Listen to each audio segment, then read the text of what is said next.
Hi hello ಎಲ್ಲರಿಗೂ ನಮಸ್ತೆ. ಇವತ್ತಿನ ವ್ಲಾಗ್ ಏನಂದರೆ, ನೀವು ನೋಡ್ತಾ ಇರ್ತೀರಾ ನನ್ನ ಬ್ಯಾಕ್ಗ್ರೌಂಡ್ ಹೇಗಿದೆ ನೋಡಿ. ಇವತ್ತಿನ ವ್ಲಾಗ್ ಬಂದು ನಾನು ಇವತ್ತು ಚಿತ್ರದುರ್ಗದಿಂದ ಒಂದು 20 ಕಿಲೋಮೀಟರ್ಸ್ ದೂರದಲ್ಲಿರೋ ಸಿರಿಗೆರೆ ಅಂತ. ಇದು ನನ್ನ ನೀತಿ. ಇವತ್ತು ನಾನು ಊರಿಗೆ ಬಂದಿದ್ದೆ ತುಂಬ ದಿನ ಆದಮೇಲೆ. ಸೊ ನಮ್ಮ ತೋಟದಲ್ಲಿ ಸ್ವಲ್ಪ ಟೈಮ್ ಸ್ಪೆಂಡ್ ಮಾಡ್ತಿದ್ದೆ. ಹಾಗೆ ನಮ್ಮ ತೋಟನ ತೋರಿಸೋಣ ಅಂತ ಬಂದಿದ್ದೀನಿ. ನಮ್ಮ ತೋಟದಲ್ಲಿ ಏನೇನೆಲ್ಲ ಮರಗಳಿದೆ ಅದನ್ನೆಲ್ಲ ನೋಡಿ ಈ ವ್ಲಾಗ್ ಹೇಗಿತ್ತು ಅಂತ ಕಮೆಂಟಲ್ಲಿ ತಿಳಿಸಿ. Thank you. ಇಲ್ಲೇ ನೋಡ್ತಾ ಇದ್ದಾರೆ, ಇದು ನಮ್ಮನೆ ಹಿಂದೆ ವಿಂಡೋಯಿಂದ ಕಾಣಿಸೋ ವ್ಯೂ. ಬೆಳಗ್ಗೆ ಮಾಡಿರೋದ್ರಿಂದ ಸನ್ರೈಸ್ ಎಷ್ಟು ಬ್ಯೂಟಿಫುಲ್ ಆಗಿ ಕಾಣಿಸ್ತಾ ಇದೆ ನೋಡಿ. ಈ ಥರ ಮಾರ್ನಿಂಗ್ ಸನ್ರೈಸ್ ಮನೆ ಒಳಗೆ ಬಂದರೆ ತುಂಬ ಒಳ್ಳೆಯದು ಅಂತ ಹೇಳ್ತಾರೆ. ಹಿಂದೆ ವಿಂಡೋಯಿಂದ ತೋಟದಲ್ಲಿ ಈ ಥರ ಕಾಣಿಸುತ್ತೆ. ಹಾಗೆ ಈ ರೀತಿ ಸನ್ರೈಸ್ ಕೂಡ ಬೀಳುತ್ತೆ. ಇದು ನಮ್ಮನೆ ಮುಂದಿನ ವ್ಯೂ. ಮನೆ ಮುಂದೆ ಹೀಗಿದೆ, ಅದ್ರ ಮುಂದೆ ಸ್ವಲ್ಪ ಜಾಗ ಇದೆ, ಅದರಲ್ಲಿ ಹಸುಗೆ ಮೇವಿದೆ. ಹಾಗೆ ಒಂದು ಚಿಕ್ಕ ಮಾವಿನ ಮರ ಇದೆ. ಈ ಚಿಕ್ಕ ಮಾವಿನ ಮರದಲ್ಲಿ ಎಷ್ಟೊಂದು ಮಾವಿನಕಾಯಿಗಳಿದೆ ನೋಡಿ, ಕಾಣಿಸ್ತಾ ಇಲ್ಲ ಆ್ಯಕ್ಚುಲಿ. ಸ್ವಲ್ಪ ಮುಂದೆ ಹೋಗಿ ನೋಡಿದರೆ ಒಳಗಡೆ ಇದೆ ತುಂಬ. ಇದನ್ನು ನಾವು ಸಂಜೆ ಕಿತ್ಕೊಂಡ್ವಿ ಕೂಡ. ಇದರಿಂದ ನಾವು ಉಪ್ಪಿನಕಾಯಿ ಮಾಡಿದ್ದೀವಿ. ಆ ಉಪ್ಪಿನಕಾಯಿ ರೆಸಿಪಿ ವಿಡಿಯೋನ ಇನ್ನೊಂದು ಕಡೆ ಹಾಕ್ತೀನಿ, ಅದು ತುಂಬ ಚೆನ್ನಾಗಿರುತ್ತೆ ನೋಡಿ. ಹಾಗೆ ಈ ಮಾವಿನಕಾಯಿಗಳು ನೋಡಿ ಕಿತ್ಕೊಳ್ಳೋಕ್ಕಂತ ಟ್ರೈ ಮಾಡಿದೆ, ಸಿಗ್ತಾ ಇಲ್ಲ, ತುಂಬ ಮೇಲಿದೆ. ಆಮೇಲೆ ಏನಾದ್ರು ಏನಾದ್ರು ತೊಗೊಂಬಂದ್ಬಿಟ್ಟು ಕೀಳ್ಬೇಕು. ಆಮೇಲೆ ಇಲ್ಲಿ ಬಂದೆ, ಇದು ಪೇರ್ಲೆ ಹಣ್ಣಿನ ಮರ, ಸೀಬೆಕಾಯಿ ಅಂತ ಕರೀತಾರೆ ಈ ಕಡೆ ಬೆಂಗಳೂರು ಕಡೆ ಎಲ್ಲ. ಆಮೇಲೆ ಈ ಕಡೆ ಇರೋದು ರಾಮಫಲ ತುಂಬ ಜನಕ್ಕೆ ಗೊತ್ತಿರುತ್ತೆ ಅನಿಸುತ್ತೆ. ಸೀತಾಫಲ ಥರನೇ ಇರುತ್ತೆ, ಸ್ವಲ್ಪ ದೊಡ್ಡದಿರುತ್ತೆ ಅಂತಾರೆ. ಈ ರಾಮಫಲ ಹಣ್ಣು ನಾನು ಯಾವತ್ತೂ ನೋಡಿಲ್ಲ, ನಾನು ಯಾವತ್ತೂ ಟೇಸ್ಟ್ ಮಾಡಿಲ್ಲ. ಬಟ್ ಮರ ಇಷ್ಟು ದೊಡ್ಡದಾಗಿದೆ, ಹಣ್ಣು ಕೂಡ ಬಿಟ್ಟಿಲ್ಲ ಇನ್ನು. ನೆಕ್ಸ್ಟ್ ಟೈಮ್ ಬಿಟ್ಟಾಗ ನಾನು ನೆಕ್ಸ್ಟ್ ವೀಡಿಯೋದಲ್ಲಿ ಯಾವಾಗಾದರೂ ತೋರಿಸ್ತೀನಿ ಇದನ್ನು. ನಿನ್ನೆ ತುಂಬ ಮಳೆ ಆಗಿರೋದ್ರಿಂದ ತುಂಬ ಗಾಳಿ ಮಳೆ ಇತ್ತು ನಿನ್ನೆ ರಾತ್ರಿ. ಹಾಗಾಗಿ ಇದು ತುಂಬ ಕೆಸರಾಗಿದೆ, ಕಾಣಿಸ್ತಾ ಇದೆ. ಇಲ್ಲಿ ನೋಡಿ, ತುಂಬ ಗಾಳಿ ಇರೋದ್ರಿಂದ ಒಂದು ಅಡಿಕೆ ಮರ ಬೇರೆ ಬಿದ್ದುಬಿಟ್ಟಿದೆ. ತುಂಬ ದೊಡ್ಡದಿತ್ತು, ತುಂಬ ಫಸಲು ಕೊಡ್ತಿದ್ದ ಮರನೇ ಇದು. ಮರ ಬಿದ್ದಿದೆ, ಅದು ಬಾಳೆ ಮರದ ಮೇಲೆ ಬಿದ್ದಿರೋ ಕಾರಣ ಬಾಳೆ ಮರನೂ ಈ ಕಡೆಗೆ ವಾಲ್ಕೊಂಡ್ಬಿಟ್ಟಿದೆ. ಈ ಬಾಳೆ ಮರಗಳು ನೋಡಿ ಆಲ್ರೆಡಿ ಹಣ್ಣೆಲ್ಲ ಬಿಟ್ಟಿರೋದೇನೆ.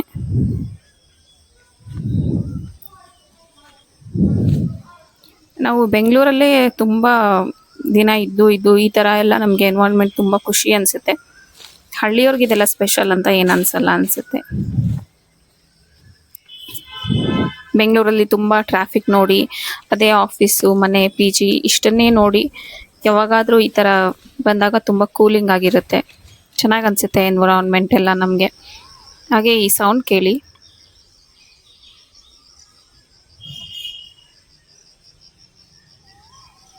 ಎಷ್ಟು ಬ್ಯೂಟಿಫುಲ್ ಆಗಿದೆ ಅಲ್ಲ. ಹಾಗೆ ಇಲ್ಲೊಂದು ತೆಂಗಿನ ಮರ ಕೂಡ ಇದೆ. ನಾನು ಆ್ಯಕ್ಚುಲಿ ಎಳ್ನೀರು ಹುಡ್ಕೋಣ ಅಂತ ಬಂದೆ. ಎಳ್ನೀರು ಹುಡ್ಕೊಂಡು ಹೋಗ್ಬಿಟ್ಟು ಕೀಳಿಸ್ಕೋಬೇಕು, ಅದನ್ನ ನೋಡೋಣ ಅಂತ ಬಂದಿದ್ದು.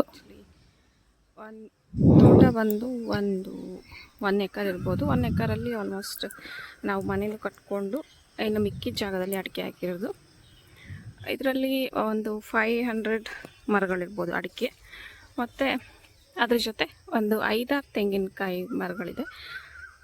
ಅದು ಜಸ್ಟ್ ನಾವು ಮಾರೋದಕ್ಕೇನು ಯೂಸ್ ಮಾಡಲ್ಲ, ನಮಗೆ ಕೊಕೊನಟ್ ಆಯಿಲ್ಗೆ ಮತ್ತು ಮನೆಗೆ ಕೊಕೊನಟ್ ಯೂಸ್ ಮಾಡೋದಕ್ಕೆ ಸಾಲತ್ತೆ.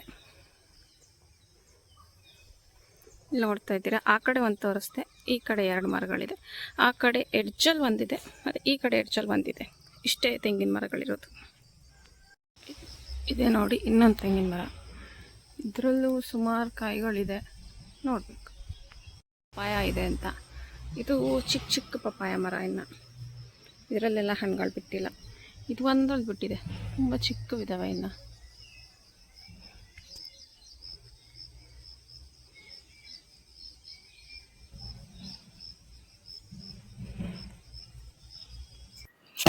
ಬೆಂಗಳೂರಲ್ಲಿ ನಾನೇನೆ ಪಪ್ಪಾಯನ ದುಡ್ಡು ಕೊಟ್ಟು ಸುಮಾರು ಸರಿ ತೊಗೊಂಡು ತಿಂದಿದ್ದೀನಿ.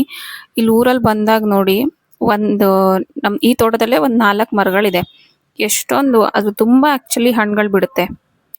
ಇಷ್ಟೊಂದು ಹಣ್ಣುಗಳು ಬಿಟ್ರೂ ಇಲ್ಲಿ ತಿನ್ನೋಕ್ಕೆ ಯಾರು ಅಷ್ಟೊಂದು ಇಷ್ಟಪಡಲ್ಲ.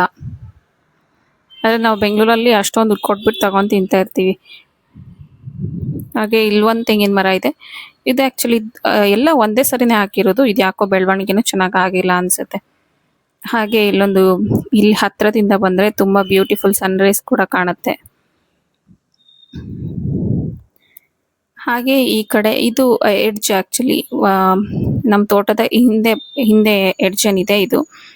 ಹಾಗೆ ಇಲ್ಲಿ ಇನ್ನೊಂದು ಹಣ್ಣಿನ ಮರ ಇದೆ ನೋಡಿ. ಇದು ಹಣ್ಣನ್ನ ಯಾರು ಗೆಸ್ ಮಾಡ್ತೀರಾ ನೋಡೋಣ. ಇದೇನೆ ಆ್ಯಕ್ಚುಲಿ ಅಷ್ಟು ಕರೆಕ್ಟಾಗಿ ಕಾಣಿಸ್ತಾ ಇಲ್ಲ ಅನ್ಸುತ್ತೆ. ನಿಮ್ಗೆ ಹಣ್ಣನ್ನು ನೋಡಿದರೆ ಗೊತ್ತಾಗ್ಬೋದು ನೋಡಿ. ಮೇಲ್ಗಡೆ ಇದೆ, ಕಾಣಿಸ್ತಾ ಇಲ್ಲ ಅಂದರೆ ಇಲ್ಲಿ ಒಂದು ತೋರಿಸ್ತೀನಿ ರೀ. ಇದೇನೆ ನೋಡಿ, ಇದು ಏನು ಹಣ್ಣು ಅಂತ ಗೆಸ್ ಮಾಡಿ. ಇದು ನಿಂಬೆ ಹಣ್ಣಲ್ಲ ಆ್ಯಕ್ಚುಲಿ, ಇದು ಮೂಸಂಬಿ ಹಣ್ಣು. ತುಂಬ ಚೆನ್ನಾಗಿ ಬಿಡ್ತಿತ್ತು ಹಿಂದಿನ ವರ್ಷ ಎಲ್ಲ, ತುಂಬ ಚೆನ್ನಾಗೇ ಬಿಟ್ಟಿದೆ. ಹಿಂದೆ ಯಾವುದೋ ಮರದ್ದು ಅದು ನೆರಳು ಬಿದ್ದುಬಿಟ್ಟು ನೆರಳಿಗೆ ಚೆನ್ನಾಗಿ ಬೆಳೆಯಲ್ಲ ಅಂತ ನೋಡಿ. ಗಿಡಗಳಿಗೆ ಆ್ಯಕ್ಚುಲಿ ಬಿಸಿಲಿರಬೇಕು.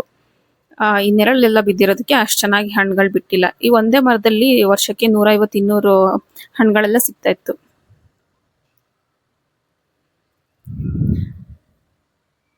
ಹಾಗೆ ಇಲ್ಲೊಂದು ತೆಂಗಿನ ಮರ ಇದೆ, ಇದರಲ್ಲಿ ಸಿಕ್ತು ನೋಡಿ ಎಳ್ನೀರು ನಮಗೆ. ಈ ಕಡೆ ಕೆಳಗಿನ ಗೊಂಚಲು ಏನಿದೆ ಇದೆಲ್ಲ ಎಳ್ನೀರು. ಸೊ ಇದನ್ನ ಇವಾಗ ಕೆರೆಸ್ಕೊಳಕ್ಕೆ ಬರಬೇಕು. ಬೆಂಗಳೂರಲ್ಲೆಲ್ಲ ಎಳ್ನೀರು ಕಾಸ್ಟ್ ಗೊತ್ತಲ್ಲ. ಇಲ್ಲಿ ನೋಡಿ ಈ ಪಪ್ಪಾಯ ಮರನ, ಇದು ಬಾರಕ್ಕೋ ಏನೋ ಗೊತ್ತಿಲ್ಲ, ಒಂದು ಕಡೆ ಫುಲ್ ಬಾಕೊಂಡ್ಬಿಟ್ಟಿದೆ. ಇದರಲ್ಲೂ ಸುಮಾರು ಹಣ್ಣುಗಳಿದೆ. ಅದು ನೋಡಿ ಹೇಗಿದೆ ಅಂತ. ಹಾಗೆ ಅಲ್ಲಿ ಏನು ಕಾಣಿಸ್ತಿದೆ ಅದು ನಮ್ಮನೆ ಬ್ಯಾಕ್ ವ್ಯೂ. ಇವಾಗ ಅಲ್ಲೇನು ಕಾಣಿಸ್ತಿದೆ ನೋಡಿ ಅದೇ ನಮ್ಮನೆ. ಇದು ಹಿಂದೆಯಿಂದ ವ್ಯೂ. ಇವಾಗ ನೀವು ನನ್ನ ಬ್ಯಾಕ್ಗ್ರೌಂಡಲ್ಲಿ ವಾಯ್ಸ್ ಕೇಳ್ತಾ ಇರ್ಬೋದು. ಅದಕ್ಕೆ ಕೇಳಿಸ್ಕೊಳ್ಳಿ, ಎಷ್ಟು ಖುಷಿ ಆಗುತ್ತೆ ಈ ಪಕ್ಷಿಗಳೆಲ್ಲ ಹೋಗ್ತಾ ಇರೋದು. ಬೆಳಗ್ಗೆ ತುಂಬ ಪೀಸ್ಫುಲ್ ಆಗಿರುತ್ತೆ ಈ ಥರ ಎನ್ವಿರಾನ್ಮೆಂಟ್ ಇದ್ದರೆ. ಹಾಗೆ ಇಲ್ಲೊಂದು ಚಿಕ್ಕ ಬಾಳೆ ಮರ ಇದೆ ನೋಡಿ.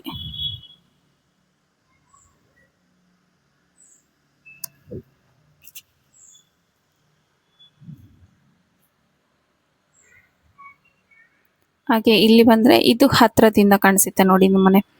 ಮೇಲೆಲ್ಲ ಶೀಟ್ ಹಾಕ್ಸಿದ್ದೀವಿ. ಮೇಲ್ಗಡೆ ಏನಿದೆ ಅದನ್ನೆಲ್ಲ ನಾನು ಇನ್ನೊಂದು ವಿಡಿಯೋದಲ್ಲೂ ಹಾಕ್ತೀನಿ. ಇಲ್ಲೆಲ್ಲ ನಾವು ಪೂಜೆಗೆ ಅಂತ ಹೂವುಗಳು ಹಾಕಿದ್ದೀವಿ. ಹಾಗೆ ಇದು ಕರಿಬೇವಿನ ಗಿಡ, ಕರಿಬೇವಿನ ಸೊಪ್ಪೆಲ್ಲ ಏನು ಯೂಸ್ ಮಾಡ್ತೀವಿ ನೋಡಿ ಅದು ತುಂಬ ಮೇಲಿದೆ. ಕಿತ್ಕೊಳ್ಳೋಕ್ಕೆಲ್ಲ ಕೈಗೆಲ್ಲ ಸಿಗಲ್ಲ. ಒಂದು ಮರ ಹತ್ತಬೇಕು, ಇಲ್ಲ ಒಂದು ಕೊಕ್ಕೆ ಏನಾದ್ರು ತೊಗೊಂಬಂದು ಕಿತ್ಕೋಬೇಕು ಅಷ್ಟೇ. ಅಷ್ಟು ಮೇಲಿದೆ ಇದು, ಅಷ್ಟು ಎತ್ತರ ಬೆಳ್ಕೊಂಡ್ಬಿಟ್ಟಿದೆ. ಅಲ್ಲಿ ಒಂದೇನಿದೆ ಅದು ಸಪೋಟ ಮರ, ಇದು ಚಿಕ್ಕು ಅಂತ ಏನಂತಾರೆ ಅದು.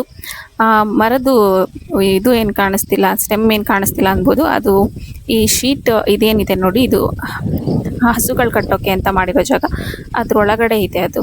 ಅದನ್ನು ಒಂದು ಪೋಲಾಗಿ ಮರದ್ದು ಇದನ್ನು ತಗೊಂಡಿದ್ದಾರೆ. ಇದು ನಮ್ಮನೆ ಚಿಕ್ಕ ಕರು. ಇವಾಗ ನಮ್ಮನೇಲಿ ಹಸು ಇಲ್ಲ, 2 ಕರುಗಳನ್ನೇ. ಇದು ಒಂದು, ಇನ್ನು ಒಂದು ಒಳಗಡೆ ಇದೆ, ಇಲ್ಲಿ ತೋರಿಸ್ತೀನಿ ಅದನ್ನು. ಇನ್ನೊಂದು ಇದು.